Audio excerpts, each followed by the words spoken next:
করার পরেও কিন্তু অনেক সময় চেঞ্জ আসে। যে এখানে যে চেঞ্জটা দেখা যাচ্ছে, এখানে কিন্তু স্পাইনাল সার্ভাইকাল স্পাইনাল কিন্তু মিলে নাই। এটা কিন্তু অটোমেটিক করা হয়েছে, কিন্তু এখানে মিলে নাই। তো অনেক সময় এআইও ভুল করে। তো সেটা হচ্ছে আমাদের হয়তো পেশেন্ট সেট আপে ইরর থাকতে পারে। ইরর থাকার কারণে এই সমস্ত মিস্টেকগুলো হয়। তো এই মিস্টেকগুলো ওভারকাম করার জন্য আমাদের ম্যানুয়াল মোড রয়েছে। এক্সবিআইতে ম্যানুয়াল মোড রয়েছে। তো ম্যানুয়াল মোডের মাধ্যমে আমরা এটা কারেকশন করতে পারি। যেমন এই যে পরে আমরা ম্যানুয়ালি মোডটা কারেকশন করছি, যার কারণে আমাদের চেঞ্জটা অনেক অংশে কমে গেছে। এখানে একটা স্লাইড দেখা যাচ্ছে এমটি ব্লাডার।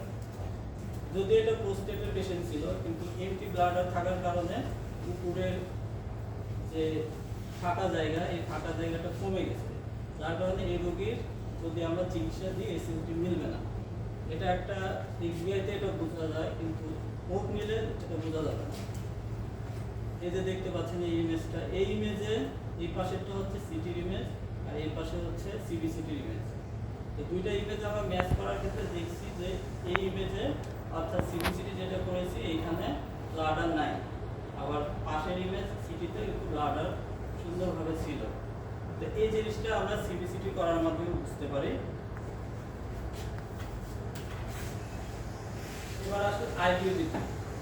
আইপিজিটি সম্পর্কে অনেকেই জানেন। আইপিজিটি হচ্ছে ত্রুটি পোর্টাল ইমেজ, যেটা খুবই এখন খুবই ব্যাকডেটেড হয়ে গেছে।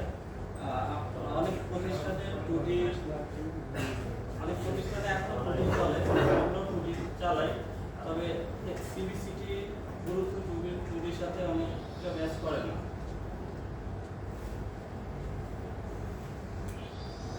ত্রুটির কিছু অ্যাডভান্টেজ রয়েছে, যদিও সিবিসিটির মতো না। ত্রুটিতে আমরা সাধারণত বোনসগুলো মিলাই, আমাদের যে বোনসগুলো আছে সব কিছু আমরা মিলাতে পারি না, শুধু বোনসগুলোই মিলাই। আর এটা টাইম একটু কম লাগে কোর্সে, এটা অ্যাডভান্টেজ। আর ডিসঅ্যাডভান্টেজ হচ্ছে লো রেজুলেশন ইমেজিং। এটার ইমেজগুলো খুবই খারাপ। আপনারা দেখছেন অনেকে যে আমরা যখন পোর্ট নিই, পোর্টের ইমেজগুলো খুব একটা ভালো আসে না। হয়তো দেখছেন যে শুধু বোনসগুলোই ভালো বোঝা যায়, কিন্তু আদার্স কোনো কিছু ভালো ক্লিয়ার বোঝা যায় না। এখানে জিটিভি সিটিভির মার্জিন তো দেখাই যায় না এবং সব কিছুগুলোও দেখা যায় না। এটা হচ্ছে ডিসঅ্যাডভান্টেজ আইপিজিটি।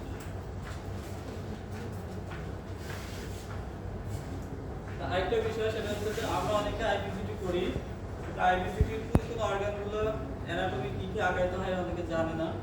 সেটা হচ্ছে হেড নেকের ক্ষেত্রে আমরা যে অর্গানগুলো আগাই, অর্গান আগানোর সময় ল্যান্ডমার্ক করার সময় অবশ্যই খেয়াল রাখতে হবে যে যেসব বোনসগুলো নড়াচড়া করে এইসব বোনসগুলো আঁকানো যাবে না।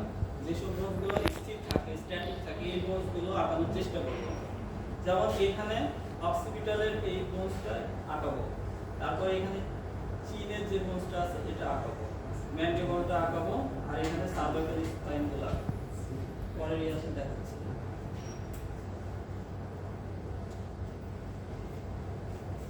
এই যে এইখানে সুন্দরভাবে দেওয়া আছে, আঁকানো আছে। এখানে সার্ভাইকাল স্পাইনগুলো আঁকানো লাগছে, ক্ল্যাভিকুল আঁকানো লাগছে, আর চেস্ট ওয়ালের বর্ডারগুলো আঁকানো লাগছে।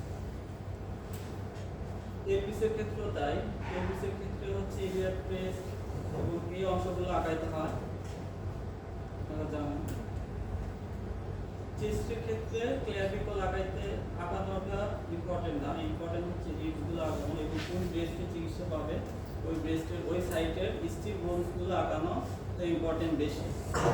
যে বোনসগুলো নড়াচড়া করে সেগুলো আঁকালেও হবে, কিন্তু এগুলোর উপর ডিপেন্ড করে না। এই যে নেগের ক্ষেত্রে এগুলো অক্সিপিটাল বোনগুলো আঁকাবো, চিন, সার্ভাইকাল, ভার্টেব্রা এগুলো আঁকাবো।